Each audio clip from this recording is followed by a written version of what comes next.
GPT가 답하는 거예요. 이게 뭐냐 보니까 얘도 이제 그 어투가 공손하지가 않죠. 여기서 핵심은 완성하다로 번역된 헬라어 동사 프레로야. 프레로를 완성하다로 번역했다는 거죠. GPT 답변이에요. 이게 맞는 답변이에요. 이 단어는 단순히 끝내버리다가 아니라 채우다, 충만하게 하다, 의미를 가득 드러내다, 목적을 이루다. 율법을 완성한다라는 프레로라는 단어의 뜻이 이렇다라고 GPT가 답변해 주는 거예요. 라는 뜻을 가짐. 그래서 신학적으로 여러 해석이 나와 율법의 본래 목적을 드러낸다.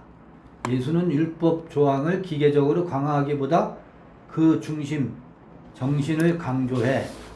이게 GPT가 답변하는 내용 계속되는 겁니다. 예를 들어 살인 금지, 단순히 죽이지 않는 게 아니라 미움까지도 문제 삼음. 가는 금지, 행위만 아니라 욕망과 시선까지 다룸. 즉 규칙의 문자보다 그 근본 정신을 가득 채워 드러난다는 해석. 이런 해석이 있다라고 GPT가 안내하고 있는 거예요. 두 번째, 율법의 예언적 역할을 성취한다. 유대교 전통에서 율법과 예언서는 메시아를 기다리는 역사와 연결되어 있었어. 초기 기독교는 예수가 그 기다림이 성취라고 본 거지. 그래서 완성은 율법을 무효화한다가 아니라 율법이 향하던 방향을 이루었다라는 의미가 됨. 단순 폐지가 아니라고 강조하려는 표현. 당시 예수는 안식일 규정, 정결 규정, 죄인과의 식사 등 때문에 율법 파괴처럼 보였어. 그래서 먼저 폐하라고 한 게 아니다 라고 말한 뒤 오히려 참뜻을 드러내고 완성한다고 선언하는 구조야. 다만 여기서 중요한 건 기독교 역사 안에서도 완성을 어떻게 이해하느냐는 매우 갈렸다는 점이야. 예를 들면 어떤 전통은 구약 규례 상당수는 이제 효력을 잃었다고 보고, 어떤 전통은 도덕법은 여전히 유효하다고 보고, 또 어떤 현대신학자들은 율법의 핵심은 사랑과 정의라고 재해석해. 특히 예수 자신은 율법의 일부 경계규칙 넘어서 행동을 많이 했기 때문에 단순 문자주의와는 긴장이 있었어. 이런 맥락에서 흔히 인용되는 구절이 안식일이 사람 위에 있는 것이지 사람이 안식을 위에 있는 것이 아니다라는 말이야. 이렇게 GPT가 답변을 하고 있어요. 네. 여러 가지 율법을 완성했다라는 여러 가지 견해들을 GPT가 쭉 나열하고 있잖아요. 네. 그 프레로라는 말을 가지고 요거까지 얘가 답변을 들어. 그래서 이제 제가 답변을 이렇게 했어요. 율법에 대해서는 유대교가 대하는 방식, 해석하는 방식이 있는데 그 해석에 그 유대교가 해석하는 해석의 방식에 사람들은 그 삶이 제약을 받는다. 그래서 율법은 그런 뜻이 아니고 이런 뜻이 본래의 의미인 거야. 완성의 의미라는 거지. 이게 예수가 말하는 것이다. 이렇게 이제 간단하게 답변했어요. 그러니까 제가 여기다 이제 보충을 하면 GPT는 그랬잖아요. 가늠하지 말라 이것을 완성의 의미로 마음의 음욕을 품는 자마다 가늠한다라고 율법을 강화하는 것을 GPT는 완성이라고 했잖아요. 네. 그건 율법이 완성이 아니에요. 율법을 더 강화시키는 거지. 더 율법주의가 더 율법주의로 만드는 거지.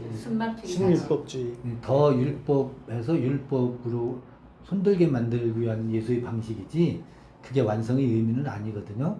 챗 GPT는 그렇게 완성으로 해석하는 경우가 있고 그 하나의 사례. 제가 말하는 율법의 폐기는 유대인들이 해석 방식과 그 해석에 종속된 억압 속의 삶을 폐기한다라는 것이지 그거는 율법을 폐기하는 거예요. 근데 그게 율법을 폐기하는 게 아니고 율법을 유대교식으로 해석하는 방법과 그것에 종속된 삶, 이것을 예수는 폐기한다. 그런 의미에서는 율법을 폐기하는 것이다. 그런데 그것은 율법의 본래의 의미를 폐기하는 게 아니다. 왜곡된 율법을 폐기하는 것이지. 그리고 율법의 본래 의미가 확연하게 드러난다. 이것은 음욕을 품는 자마다 이미 가늠한 것이다가 율법의 의미가 드러나는 게 아니다. 그럼 예수는 율법의 의미를 어떻게 드러내느냐? 그게 프레로의 의미다. 충만케 하다, 완성하다, 채우다, 넘치게 하다, 그 완성하다로 번역된 프레로의 의미는 율법의 본래 의미를 확연하게 드러내는 것이다. 이게 예수의 방식이다. 즉 율법을 완성한다는 의미로 해라 하지 말라라는 명법이나 금법의 해석 방식에서 이게 기독교나 유대교가 뭐뭐 하라 혹은 하지 말라 간음치 말라 하였거니와 마음의 음욕을 품는 자마다 간음하였다. 그러니까 마음의 음욕도 품지 마라로 해석하잖아요. 이런 해석 방식은 율법의 완성의 의미가 아니다. 그런 해석의 방식에서 근본적으로 벗어나 해방의 법으로 다시 해석된다는 것. 이게 프레로다. 그런 의미에서 율법은 폐기되기도 하고 이전의 해석 방식은 폐기되는 거예요. 폐기되는 것이 아니라 본래의 의미를 드러낸다는 뜻이니 그런 의미에서 완성된다는 것이다. 이렇게 간단하게 말했어. 어렵게 말했지. 그럼 율법의 그 본래 의미가 뭐예요? 하고 저한테 되묻는 거예요. 여기서부터 네가 알아채야지 라고 말하면 서운할 테니 또 내가 답변을 더 해야지. 이게 이제 좀 성의 없는 답변이기도 한데 이렇게 답변할 수밖에 없었어. 그 본래 의미는 하나로 압축하면 성서의 언어로 말하면 하나님을 사랑하는 것, 내 이웃을 내 몸과 같이 사랑하는 것으로 모든 율법이 수렴되는데 이때 하나님의 의미도 전통적인 신과 전혀 다르게 되고 보면서 장로님하고 대화한 내용이에요. 이 말에 들어있어요. 이때 하나님의 의미도 전통적인 신과 전혀 다르게 되고 사랑에 수렴되는 과정은 개별 율법의 무수한 여러 경우들이 일일이 다시 해석되어야 한다는 거지. 구약의 모든 율법을 다시 해석해야 된다고. 대표적으로 십계명이 나오는 10개의 계명부터 기존의 해석 체계가 완전히 해체되고 명법과 금법의 방식으로 읽는 것은 완전히 해체돼야 된다고. 새로운 해석의 지평이 열린다는 거다. 무엇으로? 하나님 사랑과 이웃 사랑의 방식으로 다시 해석돼야 된다는 거다. 그 관점에서 예수가 길을 열어놨다는 거고 그 관점에서 다시 해석해야 하는 일이 교회에서는 전혀 이루어지지 않고 있다. 여전히 예전 유대교에 머물고 있어서 니체의 독설이 나오고 있는 거다. 주류는 변하고 있지 않다는 거다. 이렇게까지만 답변했어요. 나머지는 네가 생각해봐라. 제가 왜 이 대화를 여러분한테 공개하냐면 그러니까 얘가 이제 여기까지 답변. 유대교 율법의 본래 의미가 하나님 사랑, 이웃 사랑이고 그 두 의미로 하나님의 의미와 기존 율법에 대한 해석의 지평을 재편했다는 거죠. 어디서 어디로 바뀐 건지 궁금하네요. 이렇게 묻는데 그것에 대한 전 침묵하고 답변을 안 했어요. 일일이 답변하면 보통 에너지가 들어가는 게 아니거든. 안 하긴 이제 생각하겠지. 그렇겠지. 고민하겠는데 제가 왜 이거를 말씀을 드리냐면 이 관점에서 구약성서 10계명 제가 우리 10계명 읽어봅시다도 이거의 율법의 완성의 관점에서 10계명을 읽을 때는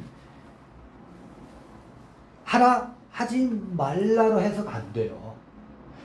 그 10개의 계명 있잖아요. 부모를 공경하라, 내 이웃을 내 몸과 같이 사랑하라, 또 이웃의 뭐 도둑질하지 말라, 간음하지 말라. 이 말라 명령형이잖아요. 이건 율법의 본래 의미가 아니라 유대교의 해석 체계 방식이에요. 그 번역은. 그러면 하나님 사랑과 이웃 사랑으로 그건 신약 성경의 어떤 율법사와 예수의 대화 가운데 나오는 얘기잖아요. 모든 율법은 그 말로 다 완성된다 그랬잖아. 교회가 그 말을 다 해요. 설교하는 분들이. 그런데 개별 율법으로 가면 하나님 사랑과 이웃 사랑은 간 데가 없고 마음에 음욕을 품은 자마다 가늠한 자니까 회개하라로 설교가 간다고. 개별 율법에 가면 하나님 사랑과 이웃 사랑이 온데간데 없어져. 율법이 강화되지. 다시 유대교로 간다고.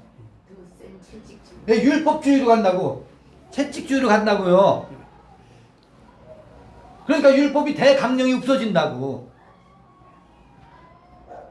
그러면 율법의 그 본래의 의미가 드러난다라는 것, 완성했다라는 프레로의 의미를 어떻게 읽어낼 거냐.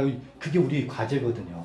그건 전부 성경을 다 기경해야 되는 거예요. 땅을 갈아엎어서 다시 농사를 짓듯이 전부 기경해야 되는 이 일을 교회가 할 수 있는 능력이 없어요.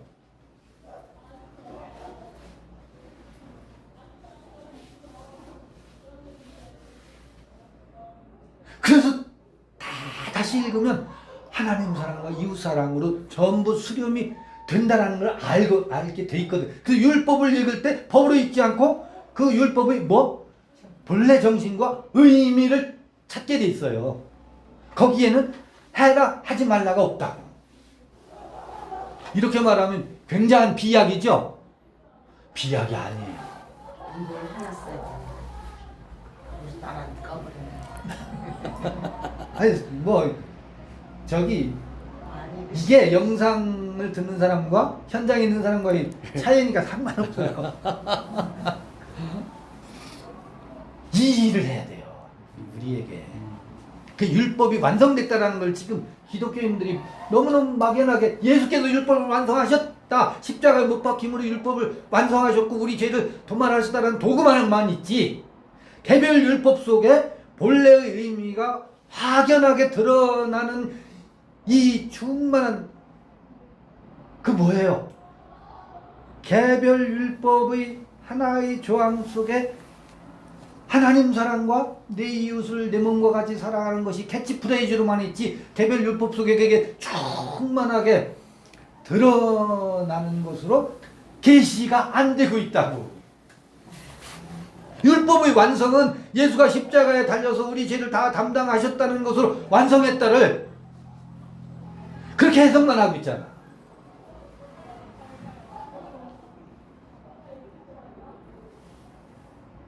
그러니 저기 뭐예요? 우리가 유대교 율법, 유대교 경전을 읽으면서 사실은 좀 웃기는 거지. 그것도 우리 입장에서 보면 저 중동에 있는 조그만 부정민의 경전을 우리가 금지옥엽으로 읽고 있다는 것도 넌센스 아니야, 어떻게 보면? 그렇잖아요? 근데 어떻든 그게 이런저런 사연이 어찌됐든 우리에게 그 세례를 우리가 받았고 그 텍스트를 우리가 부여잡고 있잖아요. 그러면 읽을 때 이제 이렇게 인연이 왔으니까 그걸 부정할 수 없잖아. 내 평생을 그 씨름했던 내 인생이 있으니 이제는 그거 나 싫어 던져버릴래도 흔적으로 남아있잖아. 그렇죠. 의식에, 내 삶에, 그 살아왔던 방식으로. 그럼 여기서 출발할 수밖에 없거든요. 내가 처해 있는 상황에서 출발할 수밖에 없어요. 이건 누구도 그것을 뛰어넘을 수 있는 방법이 없어요. 그럼 여기서 율법이 완성되었다는 의미가 무엇인지를 예수 십자가 사건으로 퉁치고 넘어가는 이것은 그만해야지. 내게서 그 완성의 의미가 드러나야지. 그 관점으로요.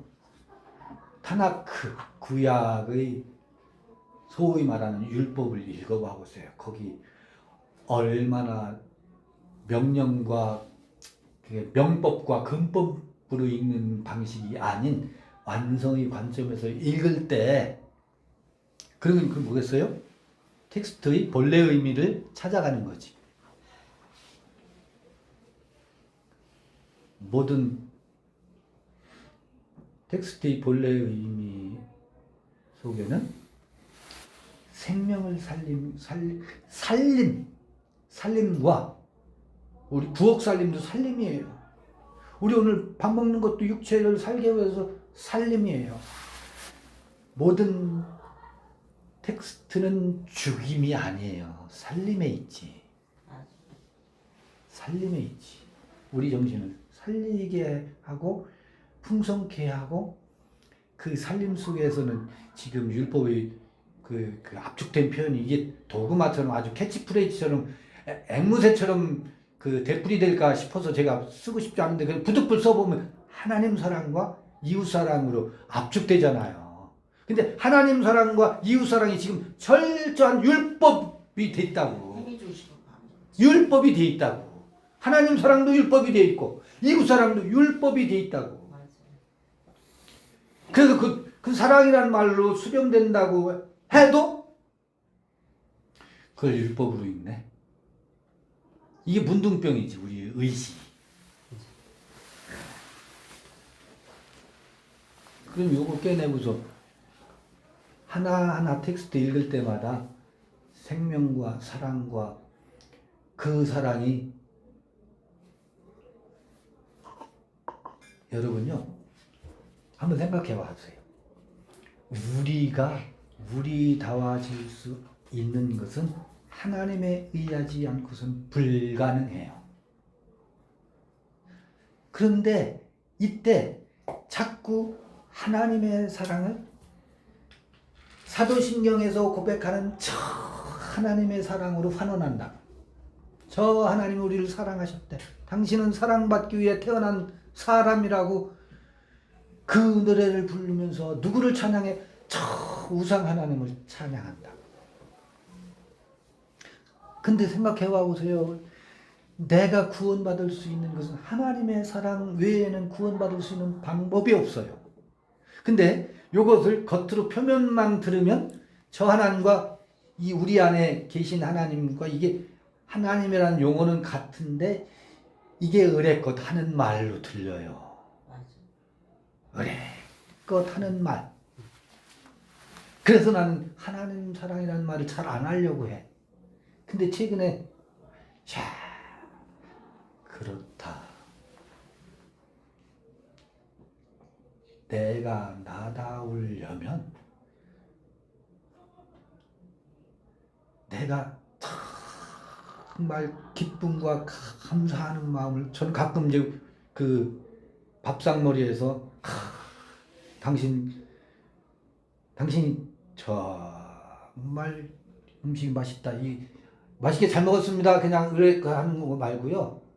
이게 작년에 내가 우이 잘라낸 후유증인지도 몰라. 정말 고맙다. 정말 감사하다. 이 마음이 입버릇처럼 아내한테 아부하기 위해서가 아니고 내 마음에서 그게 올라와서 그 말을 적지 않고 그냥 표현을 해요. 그리고 그 말을 할 때 내 스스로 울컥해지고 감격해져요. 그 말 하는 나를 보면서. 이게 그것을 그런 마음을 표현할 수 있는 원천은 나의 성격에서 나오질 않아요. 그게 내 마음을 적시고 아내의 마음에게도 전달이 되고 나를 굉장히 카타르시스 하거든. 나를 정화시키거든. 그럼 그 에너지는 어디서 나오냐면 내 안에 깊은 곳에 있는 그 순수성과 그 다음에 이해타산을 줬지 않고 내가 지극한 곳에 있는 지성소에 하나님은 저기 있거나 여기 있는 것이 아니라 지극한 곳에 우리 안에 계시라는 성서의 수많은 텍스트에 나와 있는 이야기들을 내 안에서 내 안에 깊은 곳에 그 생명의 에너지와 감사하는 마음의 어떤 요소가 있거든. 그것이 누구를 적시냐면 나의 언어를 적시고 내 마음을 적시고 식탁 앞에서 감사의 표현으로 드러나게 한다고요. 그것을 무엇이 가능케 하겠어요? 그게 하나님이라고.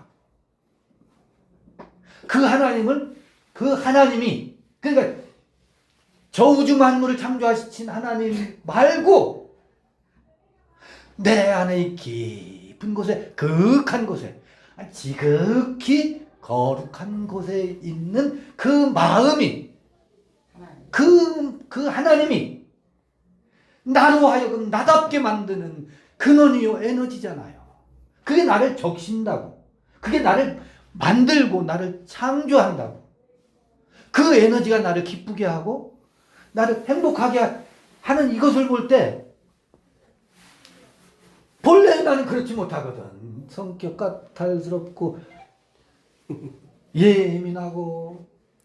그런데 누가 나를 나답게 해요? 그 하나님 나를 나답게 하잖아요.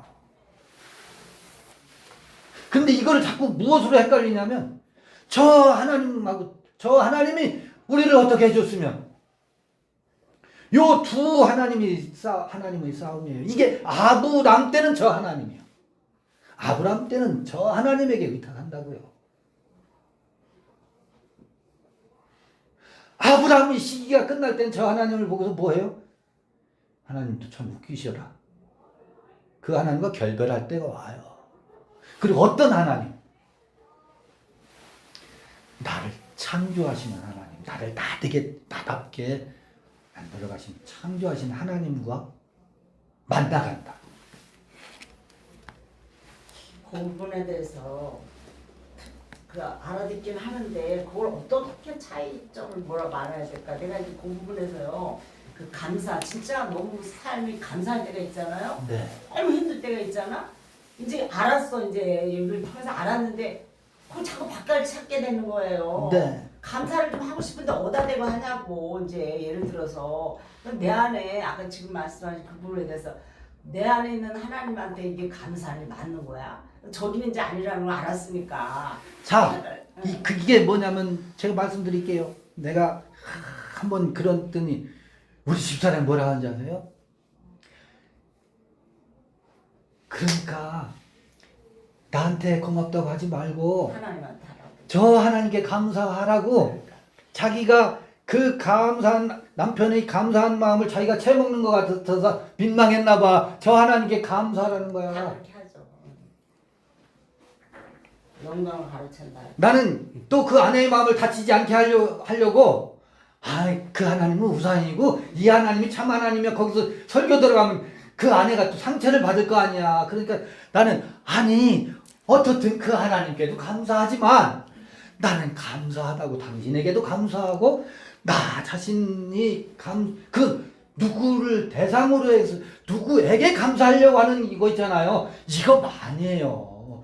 이 불빛이 불을 밝히잖아요. 저 불빛이 누구에게 불을 밝히는 게 아니에요. 그 자신이 감사의 마음을 향유하고 그게 드러나는 것이지 누구를 대상으로 해서 당신에게만 감사하고 또 아내에게 감사하고 저 하나님께 감사하고 아니야. 난 그때 아내에게도 감사의 마음이 나가고 나 자신 안에 있는 그 마음을 표현하는 것일 뿐이지 누구를 특정해서 감사한 게 아니거든. 그냥 내가 감격한 거야. 그 어떤 그 음식을 먹으면서.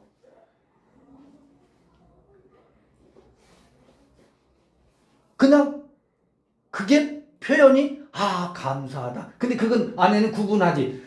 그러지 마시고 저 하나님께 감사하라고. 아내는 이제 그 하나님께 영광을 돌려야 된다라는 기독교의 그 전통적인 감사의 방식이 세례를 받았으니까 얼른 그 하나님께 갖다 바치지. 그건 사모님이 네, 우리 아내는 항상 그렇게 우리 남편이 저렇게 변화된 말을 하게 해주고 마음을 움직이게끔 해달라고 기도해 왔는데 그러네. 하나님이 기도에 응답해 주셨네. 그렇게 해석하겠지. 네, 그러니까 감사하다. 우리 남편이 달라졌어요. 달라지긴 뭘 달라져. 그럴 땐 그러더니 똑같네. 이걸 신석게임 하듯이 왔다 갔다 하지. 우리네 삶이 그렇잖아요. 그럴 때가 있는가 하면 또 처자리로 갈 때가 있잖아요. 그게 왔다 갔다 시계추처럼 왔다 갔다 하는 게 인생이에요.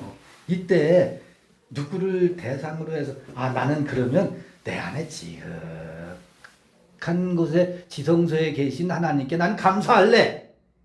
요게 이론이에요. 이게 지식이에요. 그러니까 그 지식의 세계가 아니에요. 그냥 나는 이게 그 하나님께 감사는 절대 부상 하나님께 감사하는 게 아니야. 난 지성소 하나님께 감사하는 거야.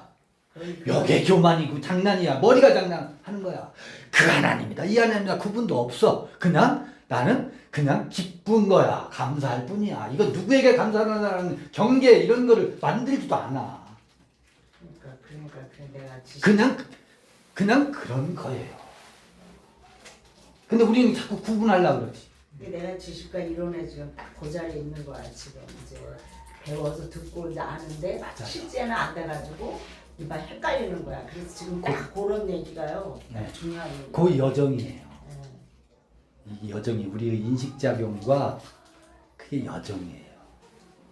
저는 이 하나님을 성선 말하고 있다고 보거든. 끊임없이 그리스도조차도요. 여기 있다 저기 있다 다 아니래요. 내 안에 계시대. 바울이 그러잖아요. 내 안에 그리스도가 계신지 아닌지를 시험해 보라고 한다고. 아니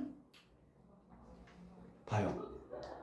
베드로가 주는 그리스도시요 살아계신 하나님의 아들이십니다 라고 고백할 때는 그 그리스도는 어디에 있어? 예수에게 있는 거잖아요. 그럼 저기 있는 것이지. 예수가 그리스도니까. 그렇잖아요. 그럼 베드로에게는 죽어도 그리스도는 베드로 안에가 없어. 저기에 있지. 근데 이것을 확 뒤집어 엎는 게 그 그리스도를 예수가 죽여버려요. 세상 임금 그리스도를 죽여버린다고. 왜?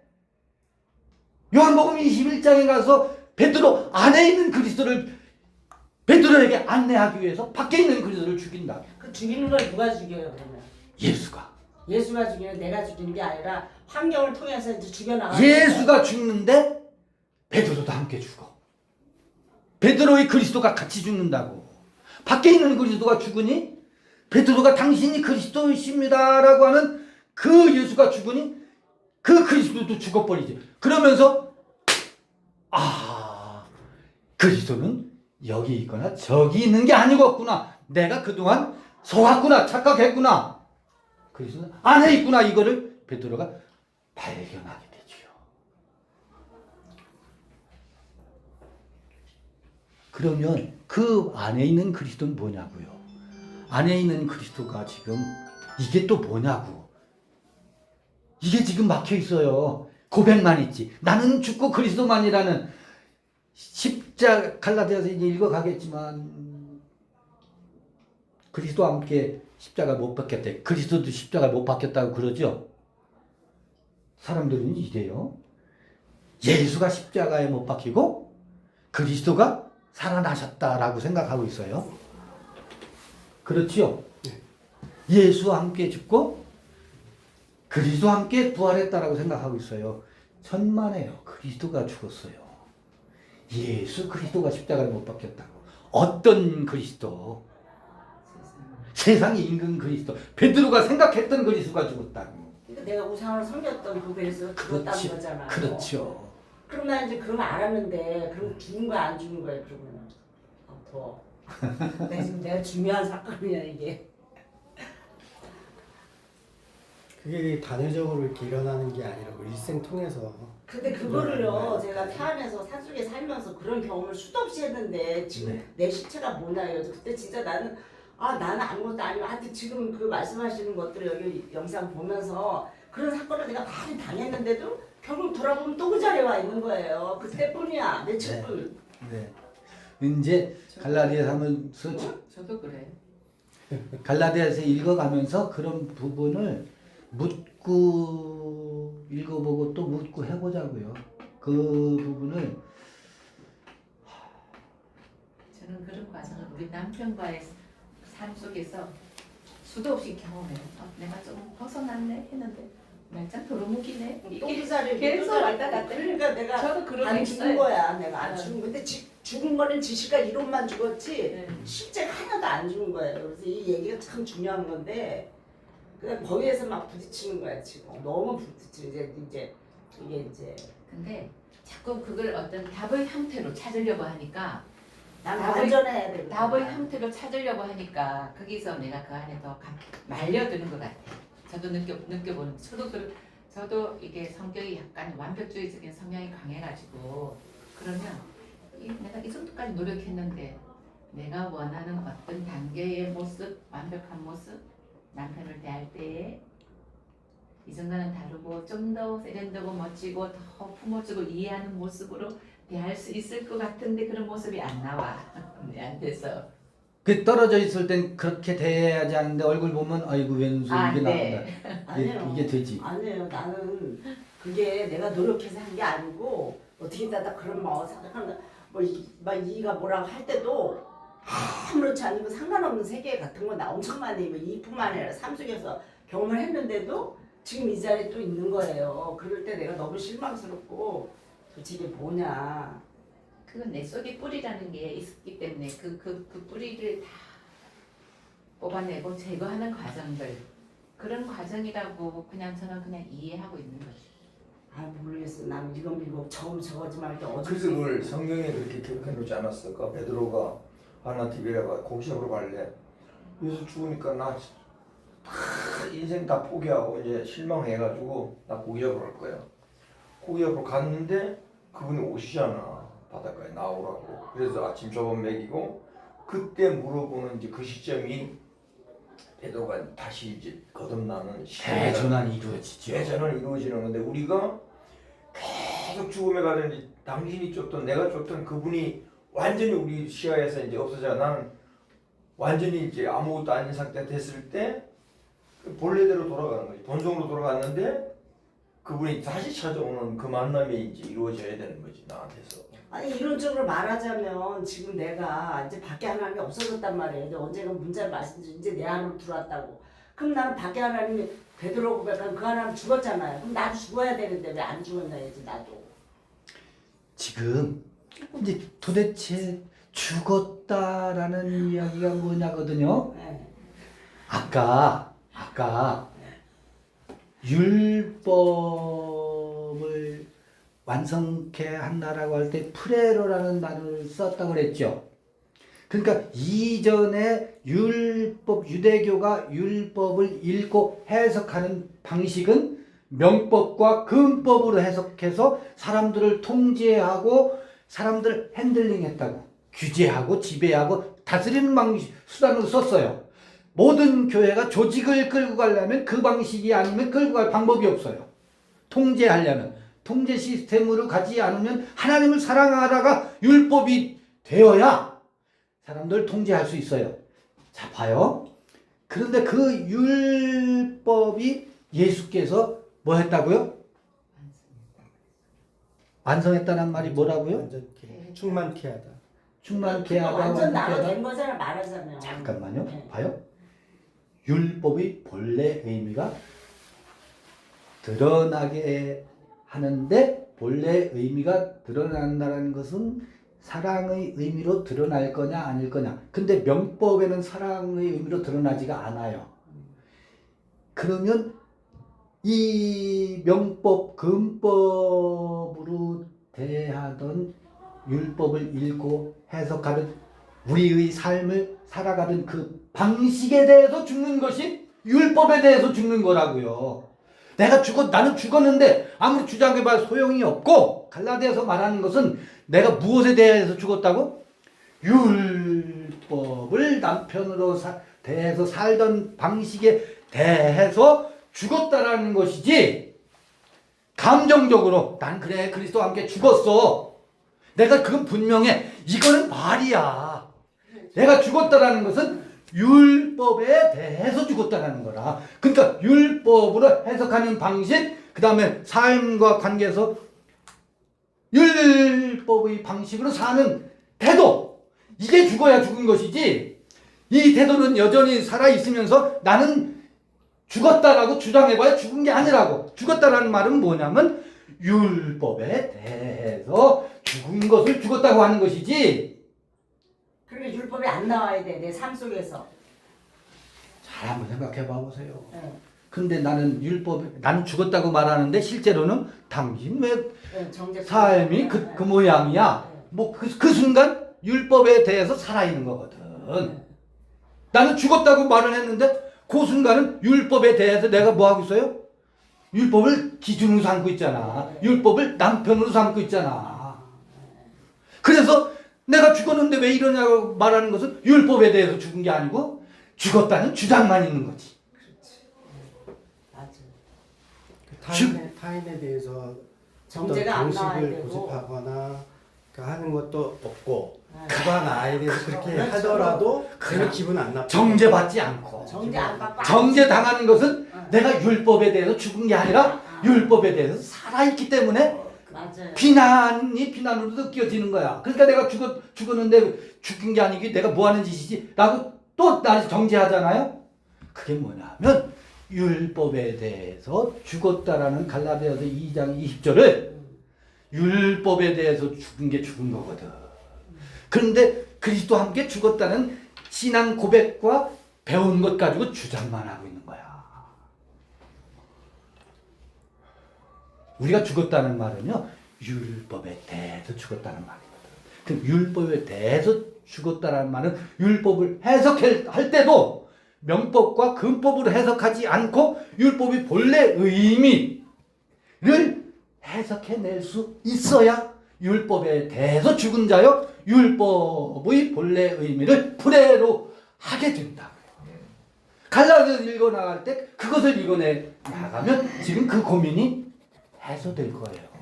윤리도도 뭐 어떤 행함이 아니고 내가 누구를 정죄하지 안 나와야 되고 또 나 자신도 정죄받지 않아야 되고. 그럼요. 요게 죽었다는 거죠. 아니 그거 하나의 예를 들면 응. 예를 들면 그럼 구약을 우리가 읽을 때 구약의 많은 율법들을 읽을 때도 그 하나 조항이 그렇게 읽혀질 수 사랑의 원리로 읽혀야 됩니다. 크게 눈 떠져야 돼요. 근데 이런 게 지금 듣고 지식이 아니라 제 삶에 보니까요, 어떤 환경에서 완전히 나락으로 떨어져 가지고 내가 어찌할 수 없는 상태가 되니 그 과정을 겪으니까 그런 게 많이 감소돼 버리더라고. 누굴 정죄한다든가 내가 비난을 받아도 맞습니다. 거기에 반응하고 싶은 마음이 없어지는 그 죽음이 오더라고요. 근데 또 한계를 네. 좀 낮으면 또 살아나요 그게. 그거는 이제 조금 햇빛이 낮으면 좀 살아나지. 살아나요. 근데 그전보다는 강도가 약해지지, 많이 이게 약해지지. 그냥 누구 말 맞다는 단번에 죽었다, 단번에 내가 확 바뀐다 이런 그건 게 안 돼. 아니고 이게 결국 우리 의식 속에서 일어나는 거라 가지고 내 의식의 그런 변화가 차츰차츰 일어나는 거죠. 그 속에서 옛 습관이 또 솟아오르고 아하 내가 또 이게 내 옛자잖아. 옛자가 내 여전히 죽지 못한 모습이 아직도 드러나는 나를 보면서 네. 이제 내가 이런 상태구나. 네, 그러면서 그런 과정이 끊임없이 되풀이 되면서 이제 우리 의식의 전환이라는 게 그런 과정을 거치면서 가는 것이지 이게 바로 점핑하는 건 없다고 봐요. 근데 좀 살아있는 건요. 네. 그래도 뭔가 아직도 여지가 있는 거고요. 네. 완전히 팍상 무너지니까요. 아무 여지가 없으니까 할 말이 없더라고요. 그 뭐 아예 분노가 일어난다. 내가 왜 암에 걸렸지? 하고 이러는 건 아직도 자기한테 여지가 있는 거예요. 내가 왜 암이 걸렸냐? 내가 왜 이렇게 망했냐? 내 은행 잔고 다 날라갔냐? 이걸 변명조차 어디 가서 하소연할 조차 나한테조차도 용서를 구할 수 없는 그런 상태가 돼버리면요. 아무 말도 못해요. 맞습니다. 그게 죽음이에요. 난 그걸 네. 경험했거든요. 근데 지금 내가 이제 뭐 땡기면서 하고 뭐 이 사람이 나오고 또 살아내는데 그 산 게 아니고 나는 그건 난 형식이에요. 그냥 그 말씀 제가 들려줘요. 나는 그렇게 하고 사는 거지. 이 사람은 내가 자꾸 살았다는데 나는 이미 죽었거든요. 근데 난 프라이드 조그만 차 타고 다니도 하나도 나는 부끄럽지 않다. 어쩌고 근데 이 사람이 난 부끄러워 이러면서 당신 이제 내가 아니 친구들 만나볼 땐 창피하다고 그랬지. 포장돼서 하는 것처럼 얘기했는데 난 솔직히 떳떳해요. 네. 근데 그게 왜냐면 이미 거기 갔다 왔는데 자꾸 이 사람 나를 모르는 거지. 나는 그걸 알고 그렇지. 행동하는데 제가 하나의 예를 더 들어볼게요. 이게 이제 가장 부부간에 민감한 부분들이에요. 부부간에는 오랜 생활 공동체이기 때문에 내가 아까 같이 그 뜨거운 마음이 속에서 하나님 나를 나답게 하는 그 감격스러운 마음과 기쁜 마음이 충만할 때는요, 아내가 나를 비난하고 정죄해도 그게 그냥 지나가는 말로 들리고 농담처럼 들리고 그냥 아무런 상처가 되지 않아요. 그 아내의 법이 나한테 법으로 비난과 조소로 들려오질 않는다고. 근데 저는 그래서 그냥 그래 당신이 그렇게 보는구나 하고 내 마음의 기쁨이 조금도 훼손당하질 않아요. 아내의 비난이. 근데 이 내 지극한 마음 속에 불꽃이 흐려지고 꺼지잖아요. 그리고 내가 뭔가에 예민해 있고 육체의 생각에 아주 예민해 있으면 아내가 예수하라고 하는 말이 나에 대한 비난으로 들려. 그게 법으로 들려. 조롱으로 들려. 그래서 그거에 대한 반작용으로 용수철처럼 예전 모습이 튀어나가요. 이게 뭐지? 제가 왜 이거는 부부간에 가장 많은 사례들이 경험하는 사례들이잖아요.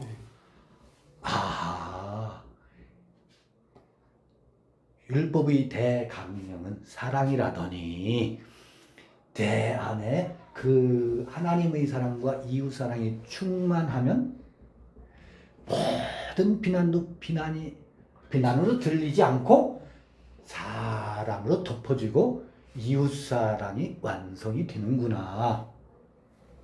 그래서 그것을 율법 기준으로 비난으로 받지 않는 능력이 생긴다고. 이게 완성의 의미예요.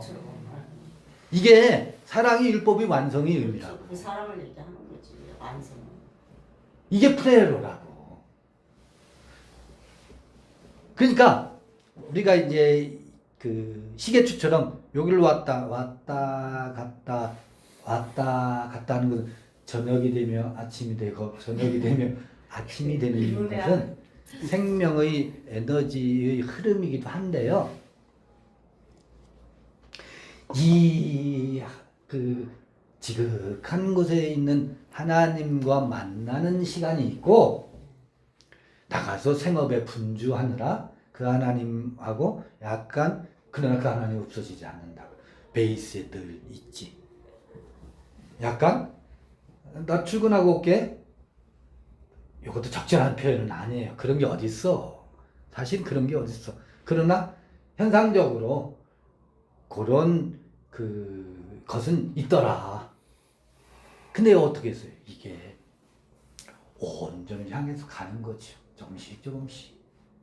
저는 이 하나님이 나를 나되게 한다고 봐요. 그리고 성서에 나오는 모든 하나님 있잖아요. 그 하나님은 이 하나님을 지시하는 명사예요. 하나님을 지시하는 명사가 아니고.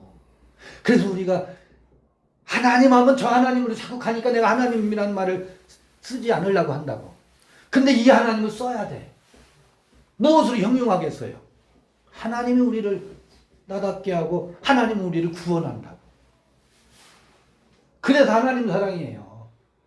사실은 이것이 아내를 사랑하는 근원적인, 이웃 사랑하는 근원적인 에너지라고. 이웃을 사랑한다는 게 뭔지 아세요? 여러분, 율법에 있으면서 내가 당신을 사랑하기로 작정했어. 그런 화를 안 냈게. 이 율법으로는요, 반드시 브레이크가 걸리게 돼서 가다가 고꾸라져요. 그건 에너지가요, 저기 배터리 아웃되면 그 사랑은 멈추게 돼 있어요. 고갈돼 있어요. 그건 율법의 사랑은 반드시 좌절하게 돼 있습니다. 이웃 사랑이라고 하는 것은 내 안에서 이 생명의 에너지, 기쁨의 원천인 하나님의 사랑이 충만할 때 그것이, 봐봐요, 내가 당신을 사랑해가 아니고 왜 이웃사랑이 구현이 가능하냐면 율법적 기준으로 당신 왜 그러고 있어? 그 기준으로 율법에 대해서 내가 죽었기 때문에 그 기준을 들이대지 않기 때문에 그가 나로 인해서 비난받지 않는다고. 내가 비난하는 기준을 내 안에서 뭐였기 때문에 내가 율법에 대해서 죽었다면 나에 대해서 그 기준을 들이대는 게 아니고 그에 대해서도 그 기준을 내가 들이대지 않거든. 들이대지 않으니까 그가 나를 대할 때 뭐예요? 전전긍긍할 일이 없는 거예요. 맞아. 내가 그 기준을 들이대고 대하면 그는 내 앞에 올 때마다 항상 긴장해야 되고 전전 전전긍긍해야 된다고. 왜냐하면 어느 순간 비난이 나올지 모르니까. 이제 터질지 저 입에서 하나님의 말씀과 깨달음이라는 것을 빙자해서 나를 비난할, 그러면 나는 그 형제나 이웃은 나에 대해서 방어할 태세를 하고 있다고. 그러니까 거긴 뭐예요? 긴장과 전쟁, 방어, 공격, 이 태세인데 내가 율법에 대해서 죽었다고 하면, 율법에 대해 죽은 자라면 이웃에 대해서도 율법의 기준을 대하지 않거든. 이게 이웃사랑의 시작이에요. 율법에 대해서 죽는다는 것의 의미는. 그래서 그게 얼마나, 근데 그 기준이 없어졌을 뿐만 아니라 하나님의 에너지가 충만할 때는 그 기준도 철폐됐을 뿐만 아니라 감사하고 당신을 내가 뭐 할 수 있어요? 이해할 수 있다고. 그는 아직 율법이 철폐가 안 됐어요. 나는 율법을 철폐했는데 그는 율법에 대해서 살아있어. 하더라도 내가 뭐 할 수 있어요? 이해할 수 있다고. 나도 그때는 그랬었어. 그래, 그럴 수 있는 거야. 그게 다 삶의 철로 역정이고 길목에서 있는 거야. 그걸 뭐 할 수 있어? 내가 이해하는 마음으로 대하면 그가 나를 안 해요? 나의 공격으로부터 방어해야지 하는 이 태세가 이완된다고요. 이게 뭐겠어요?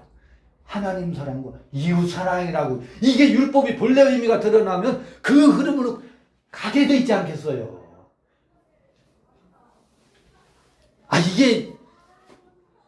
이게 인류를 구원할 수 있는 생명의 복음이라고. 지금 갈라디아서 9절을 읽어가면서 가지 않아도 이 갈라디아서 얘기가 이 얘기예요. 그래서 성령의 열매까지 갈라디아에 가다 보면 나오잖아요. 이 정신 창난 분란, 이게 이삭과 또 누구야 이스마엘 얘기로 갈라서 나오는데, 지금 우리 갈라디아 앞부분은 하나님 아버지 얘기가 나왔죠. 예. 4장에 가면 하나님 어머니에 대한 얘기다. 부모 얘기가 갈라디아에 다 들어있다고. 아버지와 어머니 얘기가 나와 있다고. 그런데 봐요, 바울이 자기 정체성을 얘기할 때 바울이 태어난 태가 어디예요? 바울이 태어난 어머니의 태가 네크로스였잖아요. 네크로스, 죽은 자로부터 살아난다고 하잖아요. 지금 얘기한 그 죽은 자라는 게 율법에 대하여 죽은 자를 죽은 자라고 한다. 네크로스. 이게 로마서 7장에는 남편 둘이 있었대. 율법 남편이고 그리스도 남편. 그런데 율법을 그리스도로 착각했었지 한때. 원리가 다 그 안에 있지 않나?